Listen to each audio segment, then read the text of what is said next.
ओम नमः शिवाय। आज हम अमरनाथ गुफा की अमर कहानी सुनेंगे। अगर भगवान शिव ने यह कहानी ना सुनाई होती तो अमरनाथ गुफा होती ही नहीं।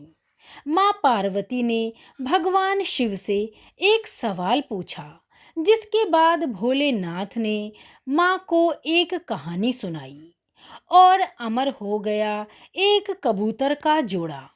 माँ पार्वती ने भगवान शिव से एक सवाल पूछा और फिर भोलेनाथ ने एक कहानी उन्हें सुनाई।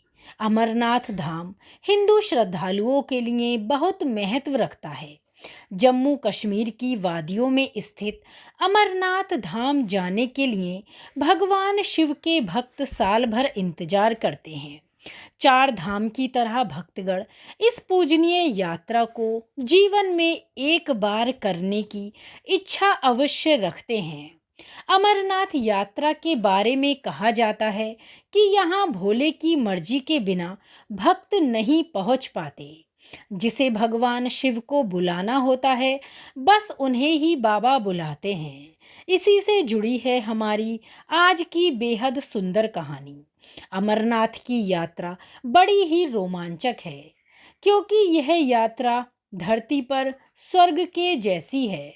हिमालय की गोदी में स्थित अमरनाथ हिंदुओं का सबसे ज़्यादा आस्था वाला पवित्र तीर्थ स्थल है। अमरनाथ की खासियत है कि वहाँ पवित्र गुफा में बर्फ से शिवलिंग बनता है। प्रकृति हिम से बनने के कारण ही इसे हिमानी या बर्फानी बाबा भी कहा जाता है। अमरनाथ शब्द दो शब्द अमर अर्थात अनश्वर और नाथ अर्थात भगवान को जोड़ने से बनता है। एक पौराणिक कथा के अनुसार जब देवी पार्वती ने भगवान शिव से अमरत्व के रहस्य को प्रकट करने के लिए कहा, जो उनसे लंबे समय से वे छुपा रहे थे, तो यह रहस्य बताने के लिए भगवान शिव पार्वती को हिमालय की एक गुफा में ले गए, ताकि उनका यह रहस्य कोई भी ना सुन पाए। यहीं भगवान शिव ने देवी पार्वती को अमरत्व का रहस्य बताया। एक बार माता पार्वती ने शिव से पूछा, आप अजर अमर हैं और मुझे हर जन्म में बार बार जन्म लेना पड़ता है। मुझे हर जन्म के बाद नए स्वरूप में आकर फिर से वर्षों की कठोर तपस्या के बाद आपको प्राप्त करना होता है। मेरी इतनी कठोर परीक्षा क्यों? और आपके कंठ में पड़ी यह नरमुंड माला और आपके अमर होने का क्या रहस्य है? भगवान शिव ने माता पार्वती से एकांत और गुप्त स्थान पर अमर कथा सुनने को कहा, जिससे कि अमर कथा कोई अन्य जीव ना सुन पाए, क्योंकि जो कोई भी इस अमर कथा को सुन लेता है वह अमर हो जाता है।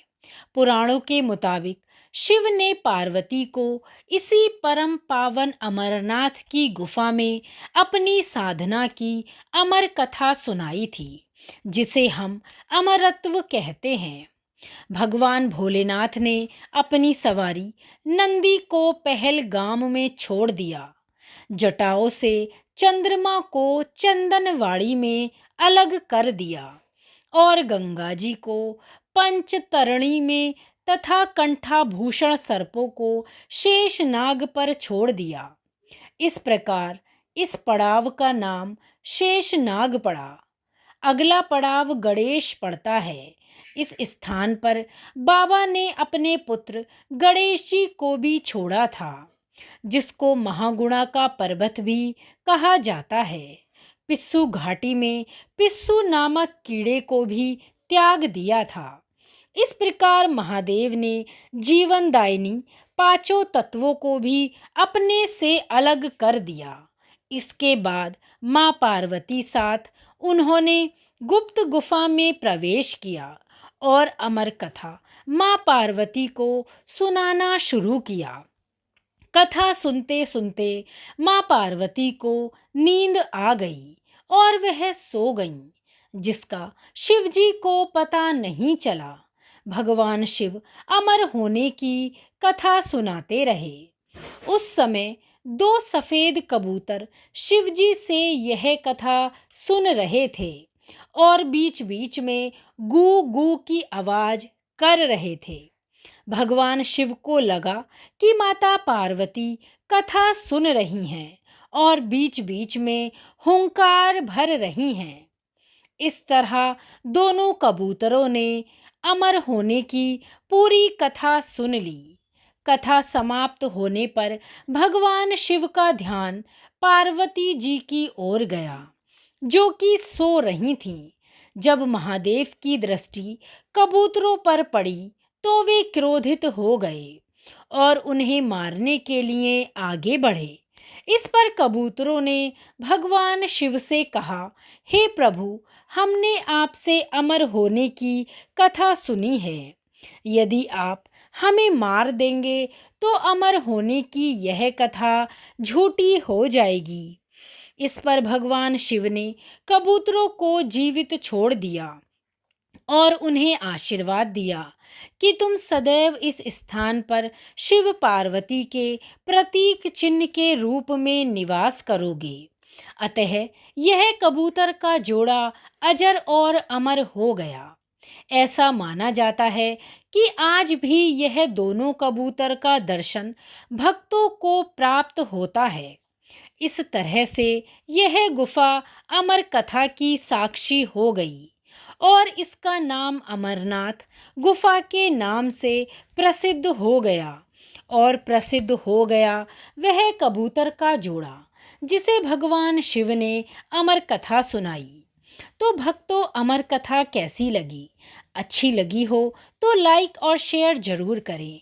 अगर आप कभी अमरनाथ गए हैं तो हमें कमेंट बॉक्स में ओम नमः शिवाय लिखकर जरूर बताएं। भोलेनाथ की कृपा आप सभी पर हमेशा बनी रहे। धन्यवाद।